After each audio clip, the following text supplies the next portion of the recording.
우리가 같이 나누고자 합니다. 자, 오늘 본문을 먼저 설명하면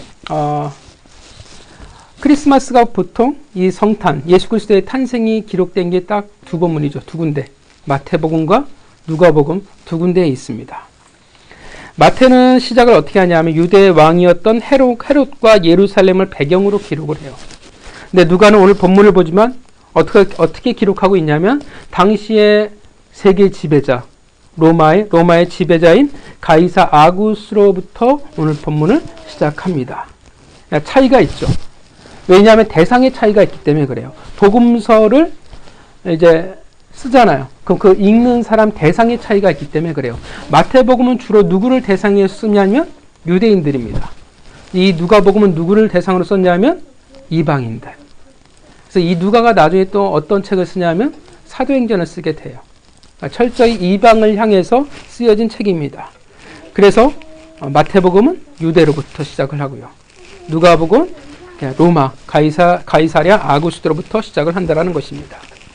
자, 가이사 아구스도가 명을 내리게 됩니다. 이 가이사 아구스도가 누구냐 하면 로마의 역사에 조금만 관심을 가지고 있다면 굉장히 잘 알고 있는 유명한 사람이에요. 영화의 영화에서도 꽤 많이 나왔어요. 특히 그 로마 율리우스 시저와 클레오파트라 이야기, 그런 영화가 나올 때 항상 등장하는 인물입니다. 여러분들은 율리우스 시저라는 사람을 굉장히 잘 아실 거예요. 폼페우스, 크라수스와 더불어 이제 삼두 정치를 했던 사람이었고, 갈리아를 정복했고 유명한 갈리아 전기를 기록했던 사람이었고요. 유명한 말들이 많죠. 로마의 루비콘 강을 넘어서면서 유명했던 말이 주사위는 던져졌다라는 유명한 말을 했고요. 후에 클레오파트라와 사랑하는 관계였습니다. 나중에 암살당해서 죽죠. 공화정을 지지하는 사람들에게 의해서. 그러니까 율리우스 시저가 그전엔 로마가 공화정이었는데 이 사람으로 말미암아 황제 나라로 제국으로 바뀌어 나가니까 공화당 사람들이 암살을 하죠. 그 유명한 말, 브루투스 너마저라는 말을 남기고 죽습니다. 이 율리우스 시저가 오늘 본문에 나오는 가이사 아구스도의 양아버지입니다. 그러니까 누나의 외손자를 자식이 없었던 율리우스 시저가 자신의 양아들로 받아들이게 됩니다.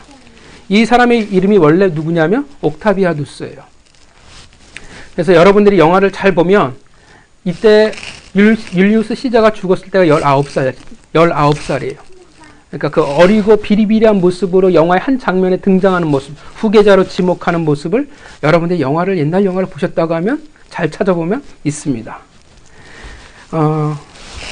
이 사람은 옥타비아누스는 나중에 이제 율리우스 시저가 죽고 난 다음에 권력을 이제 물려받고 나서 누구와 이제 그 권력 다툼을 벌이냐면 또 여러분들이 잘 알고 있는 안토니우스.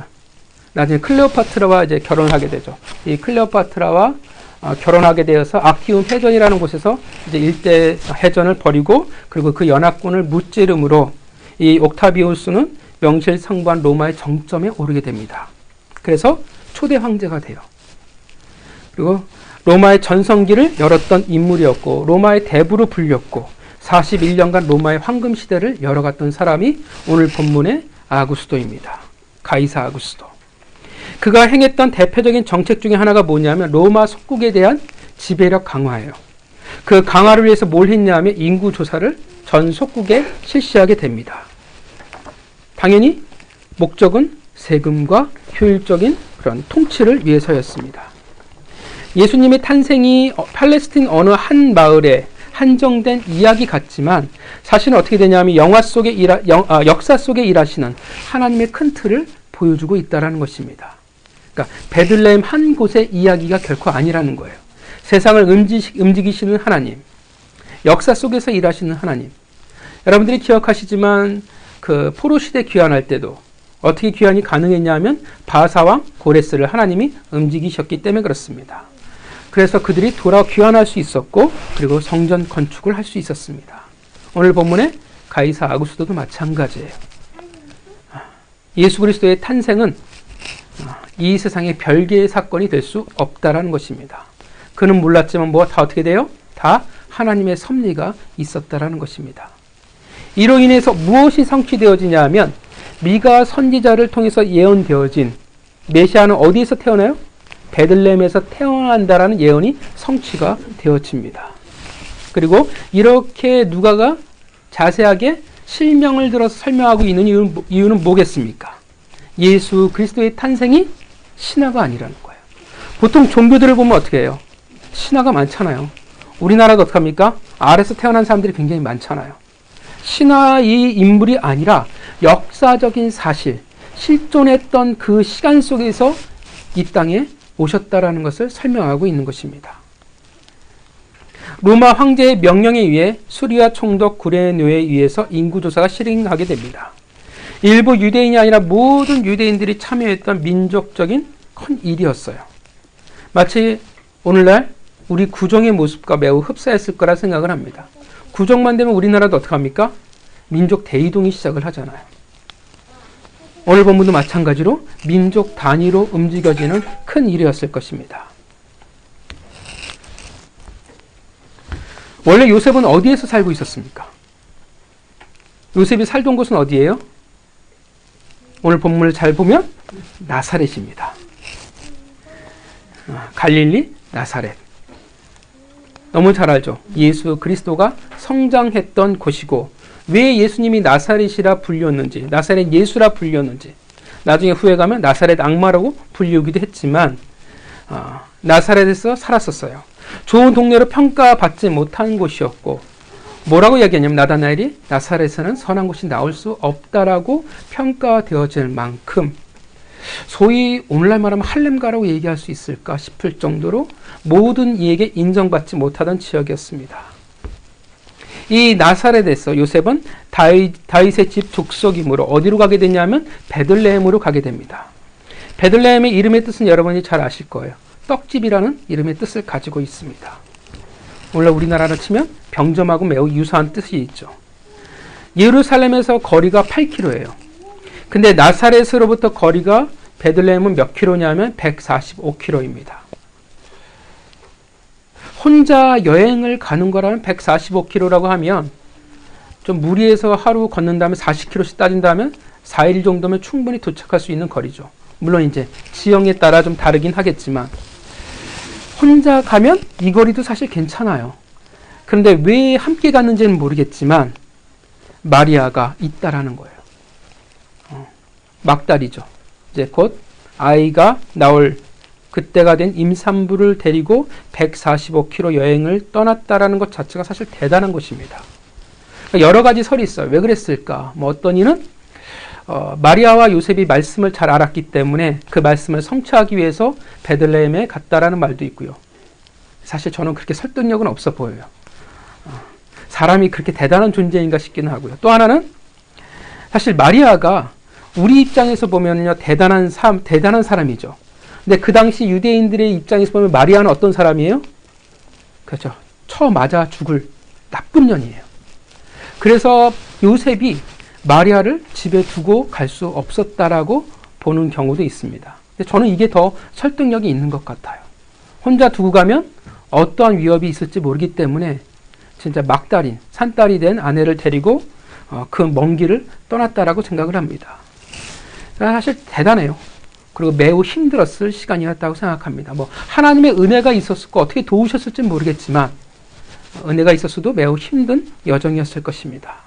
그러니까 예수 그리스도의 탄생을 잘 보면 성탄절이 매우 기쁘고 행복한 날이기는 하나 사실은 잘 보면 매우 고난의 날이 그 당시에 그 현장에 있었던 사람들에게 있어서는 성탄은 매우 고난의 시간이었다라는 것을 우리가 생각해 볼 수 있습니다. 잘 아시다시피 베들레헴은 매우 작아요. 그러나 성경에서 자주 중요한 인물들이 등장했던 곳이었습니다. 베들레헴에 누가 등장했는지 여러분 기억하십니까? 가장 멀리로는 룻과 보아스가 있었던 곳이 베들레헴이에요. 그러니까 룻기의 배경이 베들레헴입니다. 그리고 그들의 후손이었던 다윗이 자라났던 곳, 집이 있었던 곳이 베들레헴이에요. 언제까지 베들레헴에서 살았냐 하면 사울의 궁전에 들어갈 때까지 다윗은 베들레헴에서 살았었습니다. 이 일로 요셉이 지금 본문은 다윗의 후손이라는 것을 설명해 주고 있어요. 그리고 본문대로 이제 예언의 성취가 이루어지고 있음을 말해주고 있는 것입니다. 마리아를 데리고 왔는데 우리가 잘 봤지만 막달이었어요. 그리고 우리가 잘 알지만 하필 그때 머물 곳이 없었습니다. 그래서 어디에 그들이 머물었냐 하면 구유가 있는 즉 가축이 머물고 있는 그곳에서 요셉과 마리아는 예수 그리스도를, 그 아기를 낳게 됩니다. 왜 머물 곳이 없을까라고 했을 때 보통은 그렇게 얘기하죠. 사람들이 너무나 많이 몰렸기 때문에 머물 곳이 없었다라는 이야기를 하기도 하고요. 제가 작년인가 재작년에 영화를 봤어요. 간만에 크리스마스에 요셉과 마리아 이야기를 그 당시를 지금의 시각으로 재조명해서 하더라고요. 근데 그 영화에서는 어떻게 이 장면을 해석하냐 하면 왜 누일 곳이 없었냐 하면 사람이 많아서가 아니라 잘 아시다시피 이 베들레헴은 유다 지파, 이 요셉의 고향이잖아요. 집이잖아요. 그러니까 거기 있는 사람들이 사실 다 유다 사람들, 친척들이 굉장히 많은 곳. 그런데 이 마리아가 어떤 여인이냐 하면 굉장히 부정한 여인이죠. 그래서 사람들이 그 영화에서 어떻게 하냐면 사람들이 다 거부를 해버려요. 받아들이지를 않아요. 그래서 그럴 수도 있겠다라는 생각이 들었어요. 사람들이 굉장히 부정하게 여기는 여인이었기 때문에 받아들이지 않아서 그가 가축이 머무는 곳에 들어갈 수 있었겠구나라는 생각도 듭니다. 이 구유에 대해서도 여러 가지 말들이 많습니다. 가축이 머물고 있는 동굴이었다라고 표현하기도 하고 실제로 그냥 우리가 생각하는 우리 안에 있는 그냥 구유라고 생각하기도 합니다. 물론 이것을 동굴이었던 그냥 집에 있는 우리든 전혀 상관은 없습니다. 중요한 건 뭐냐면 가축이 사용하는 구유에 태어났다라는 것이 매우 중요한 의미가 되어지기 때문에 그렇습니다. 이 구유에 태어났다라는 그 말 자체가 이것을 통해서 예수 그리스도가 이 땅에 어떻게 오셨는지를 설명하고 있기 때문에 그렇습니다. 자, 저는 오늘 본문을 통해서 뭐에 대해서 좀 고민했냐 하면 그냥 저희 묵상에 뭐냐면 구유에 대해서 고민을 했어요. 왜 구유를 기록했을까? 그리고 왜 이 구유가 어떤 의미가 되어질까? 어떤 의미로서 우리에게 전달하고 싶은 것일까? 사실 오늘 이 본문은 예수 그리스도의 첫 장면이에요. 예수 그리스도가 어떻게 돼요? 태어난 첫 장면인데 첫 장면에 뭐가 딱 적혀있냐면 본문은 구유예요. 그러니까 예수님이 성육신하셨어요. 구속사가 열렸어요. 근데 인간의 시점으로 태어났을 때는 딱 본문 뭐부터 기억하냐 하면 구유부터 딱 기록한다라는 거예요. 위대한 구속사의 여정이 뭐부터 시작해요? 구유로부터 시작하고 있다라는 것입니다. 그래서 고민을 해봤어요. 이 구유가 어떤 의미가 되어질까? 우리는 예수 그리스도가 구유에 누웠다라는 그 장면을 통해서 여러 생각과 감정을 가지게 됩니다. 캐롤에도 있죠. 누울 자리 없어 구유에 누웠네라는 유명한 찬송도 있고요. 왕의 탄생이에요. 그러나 왕의 탄생 같지 않은 초라함, 안타까움을 느끼게 한다라는 거예요. 그래도 마태복음은요. 그래도 왕처럼 표현해요. 진짜. 그래도 약간 뽀대가 있어요. 근데 누가복음은 진짜 별 볼 일 없어요. 초라하기 그지 없다라는 것입니다. 더구나 오늘 본문에 강보로 싸서 구유에 뉘었다라는 말이 있어요. 이 강보는요. 원어로 보면 찢다라는 의미를 가지고 있습니다. 그 말은 어떤 의미가 되어질까요? 그 말은 신생아를 제대로 덮을 천이 없어서 어떻게 돼요? 천을 그냥 있는 천을 찢어서 사용했다라는 의미가 되어진다라는 것입니다. 왜 준비하지 않았을까라는 생각도 들고 아니면 고향에 내려가면 도울 사람들이 있을 수 있어서 짐들을 가볍게 하기 위해서 아무것도 가져가지 않았나라는 생각도 들기도 하고요. 근데 무엇을 보여주고 있냐면 누가복음은 철저히 구유에 누워있고 강보에 쌓였다는 그 말을 통해서 무엇을 보여주냐면 진짜 초라하다라는 거예요. 진짜 비천하다라는 거예요. 내려오는 것도 고생이었어요. 진짜 힘들었어요. 밀자리가 근데 없고요. 짐승들의 밥통에 누워야 됐으며 제대로 된 천조차 없었다라는 것입니다. 어떻게 보면 되게 꼬이고 꼬인 인생이죠. 인생의 시작부터 굉장히 남다르게 시작합니다. 불쌍하고 정말 안 됐다라는 거예요. 근데 우습게도 그 불쌍하고 안 되고 초라하고 망한 것 같은 그 모습으로 위대한 구속사의 첫발이 내딛게 되어진다는 것이에요. 첫 장면으로 사용하고 있다는 것입니다. 왜 그럴까요? 근데 우리가 조금 더 생각해 본다면 이것은 인간들의 계획이라기보다는 이것은 철저히 누구의 계획이에요? 하나님의 계획이에요. 물론 인간들이 약해요. 메시아를 거부해요. 그런데 철저히 이렇게 비참하고 초라하게 오는 것은 누구의 섭리냐 하면 악한 인간들을 통해서 어떻게 하나님이 하신 분명한 하나님의 섭리라는 것입니다. 도저히 왕의 탄생이라 볼 수 없는 이 초라한 불쌍한 모든 것이 다 하나님 안에 있는 계획이라는 것입니다. 왜일까요? 왜 하나님은 이렇게 하실까요?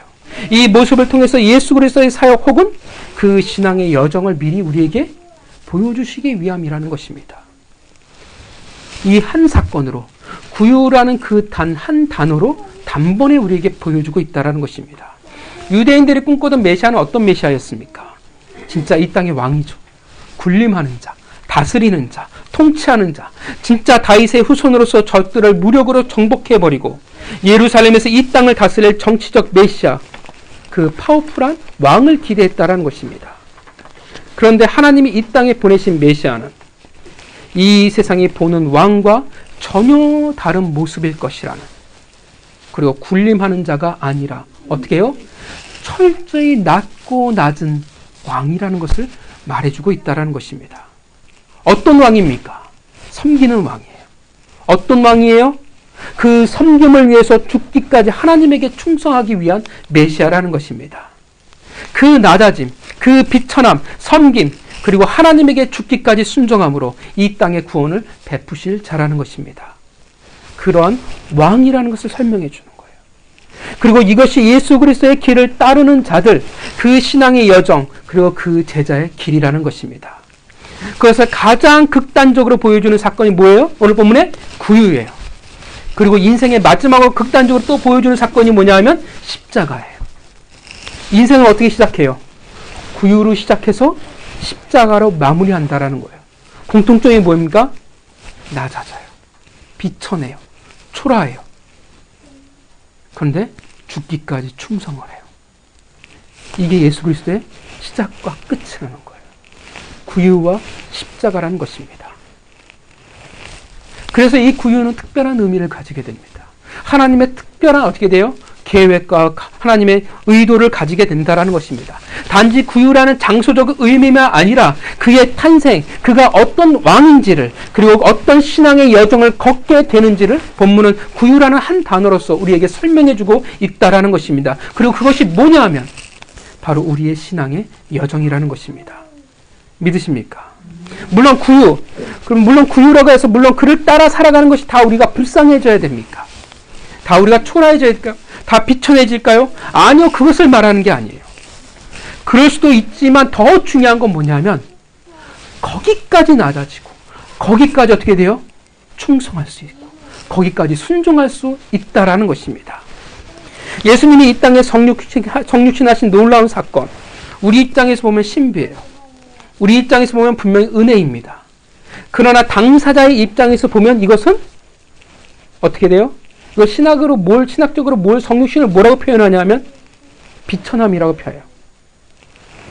정말 그 당사자의 입장에서 보면 이거는 낮아짐이요, 수치요, 비천함이라는 거예요.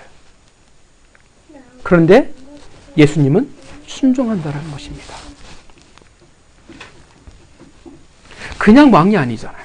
어찌 신이 구유에 누울 수 있겠습니까? 어찌 신이 십자가라는 저주와 수치의 상징 속에서 못 박혀 죽을 수가 있겠습니까? 그런데 어떡합니까? 순종한다라는 거예요. 그 신앙의 여정을, 그러니까 신앙이라는 것이 무엇인지를 지금 우리에게 보여주고 있다는 것입니다. 구유에서 십자가까지 순종하며 살아가는 것이 중요하다는 것입니다. 믿으십니까? 그 순종함에 뭐가 담겨져요? 낮아짐이 있는 거예요. 그 순종함에 뭐가 있어요? 내 기대치를 내려놓는다라는 것입니다.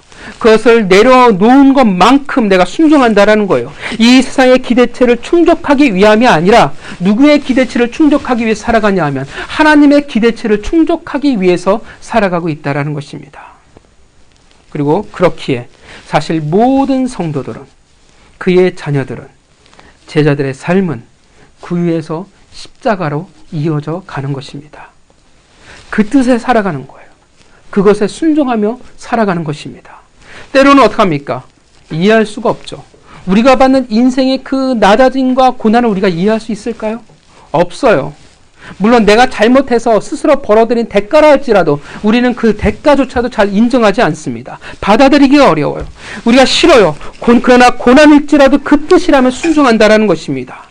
그것이 과정이라면, 우리의 신앙의 여정이라면 우리는 그 과정과 여정을 살아가야만 한다라는 거예요. 요셉과 마리아가 그 과정을 살았잖아요. 그 고난을 살았잖아요.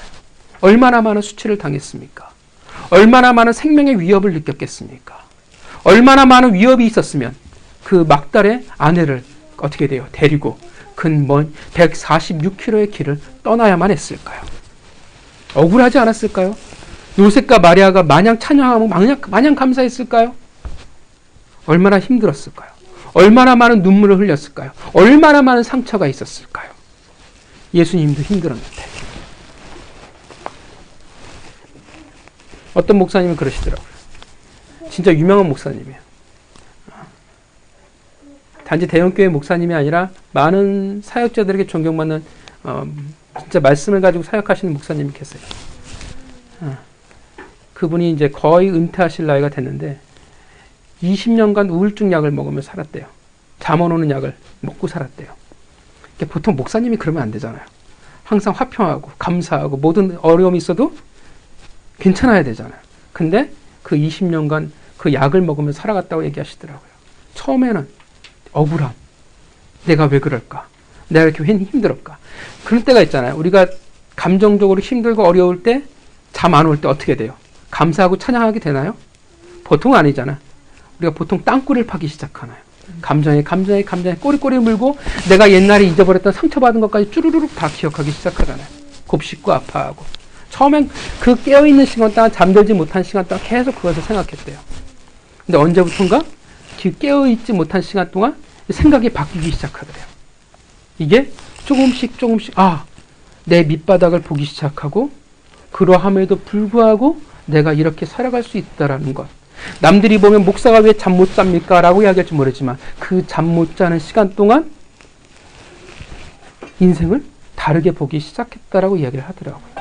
그래서 목사가 잠을 못 자서 우울증 걸려서 약 먹는다고 하는 게 참 이 세상에 얘기하기는 좀 뻘쭘할지 모르지만 그 시간조차도 은혜로 바뀔 수 있겠구나라는 생각이 들었습니다.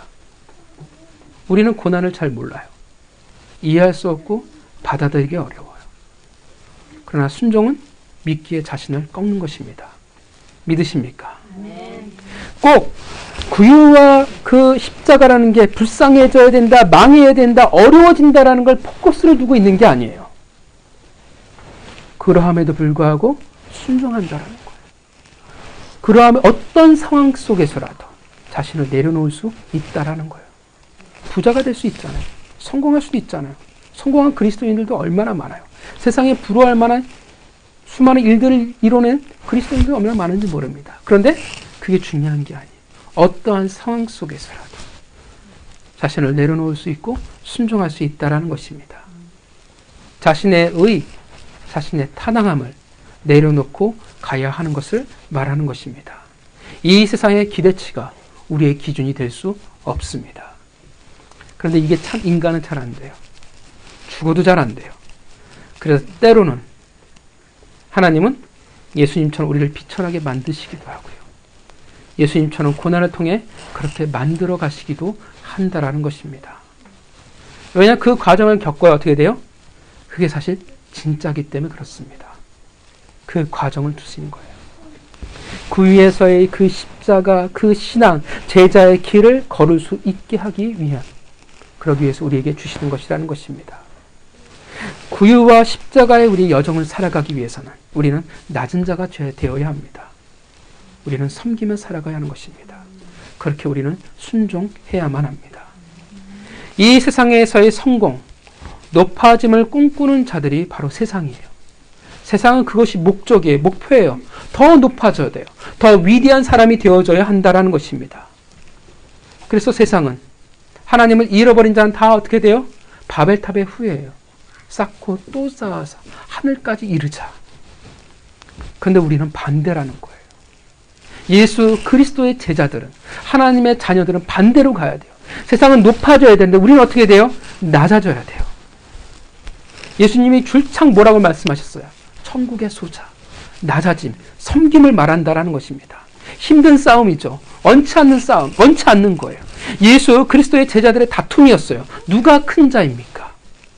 그것이 그들의 가장 큰 관심이었습니다. 이것이 오늘날도 여전히 제일 큰 관심이에요. 꼬리가 아닌 머리가 되게 하소서. 그 머리가 무엇을 의미하는지 알까? 어떤 머리일까요? 만약 하나님이 선교사로 보내는 머리로 쓰고자 한다면 자신이 무엇을 놓고 기도하는지 알까요? 가끔 전 그런 생각해요. 머리가 되게 하소서. 무슨 머리가 되게 하려? 하나님은 원하실까? 이 세상의 성공이 아닌 신앙조차도 실패라고 여기는 백성들의 세상이 되어버리고 말았습니다. 예수님은 구유에서 십자가까지 순종함으로 생명을 얻으셨잖아요. 본문이 보잖아요. 요셉도 마리아도 어떻게 했어요? 고난이었어요. 예수 그리스도의 탄생은 어떻게 돼요? 모든 이에게 고난이에요, 사실은. 근데 그 고난이 무엇으로? 그들이 순종했더니 뭐로 이어져요? 생명으로 이어진 거예요. 생명이 생명을 낳는 것. 사람은 어디에서 가장 큰 가치를 얻냐면, 영광을 얻냐면 생명이에요. 그것을 위해 우리를 부르셨기 때문에 그렇습니다. 그런데 우리는 많은 이들은 성공만을 얻으려고 한다는 것입니다. 높아짐만을 원하는 거예요. 소자가 되어져야 되는데, 낮아져야 되는데, 그것에 순종하고 생명을 이끌어가야 되는데 단지 큰 일꾼만이 되겠습니다 라고 이야기한다는 것입니다. 그런 이들이 감히 어찌 구유에 누울 수 있겠습니까? 그 어찌 초라함과 낮아짐을 감당할 수 있겠습니까? 잘 살다가 망해서 월세방에 들어가만 해도 그것만 해도 수치스럽고 창피해 죽겠는데, 좋은 차 끌다가 어떻게 돼? 중고차 끄는 것만 해도 부끄러워 죽겠는데 어떻게 구유에 있을 수 있겠습니까? 구유를 박차고 나올 수밖에 없습니다. 실망하고 낙담할 거예요. 그리고 결코 이기는 내 길이 아닐 거라 생각할 것입니다. 왕의 대로만이 내게 주어진 길이라 생각할 것입니다. 물론 그렇다고 해서 교회를 떠나진 않아요. 백성됨을 포기하지도 않아요. 다만 그 구유에서의 십자가라는 그 길은 결코 걸으려 하지 않을 것입니다. 틀렸다라고 생각할 거예요. 그래서 생명이 생명으로 이어지지 않는다라는 것입니다. 오늘날 아쉬운 우리들의 크리스마스가 아닐까 생각이 되어집니다. 그러나 이미 하나님은 본문, 2000년 전의 본문으로 우리에게 답하고 계십니다. 뭐라고 말해요? 왕궁이 아닌 구유에 누이신 예수 그리스도. 그 낮은 자, 소자, 그렇게 누군가를 섬기며 살아가는 자, 그렇게 하나님의 뜻에 순종하는 자, 그렇게 생명이 생명으로 이어지게 하는 자.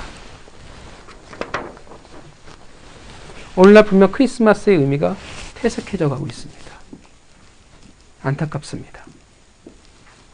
제가 생각하기에 절기 중에 크리스마스는 없어져도 사실 상관없을 거라 생각이 되어질 만큼 퇴색해져 버린 단어가 되어버리고 말았습니다. 단지 화려할 뿐이에요. 하나님의 영광이 아니라 개인의 기쁨으로 도배되어진 날이 되어버리고 말았습니다. 그런데 정말 말 그대로 오늘 본문에 있는 것처럼 구유에서 십자가까지 그 길을 걷는 자들의 성탄은 과연 어떤 모습이 되어질까요? 생각만 해도 좋지 않을까요? 물론 그 성탄을 맞이하기에 수많은 고난, 수많은 비천함, 낮아짐, 그리고 그 안에서의 처절한 순종의 싸움들이 있겠죠.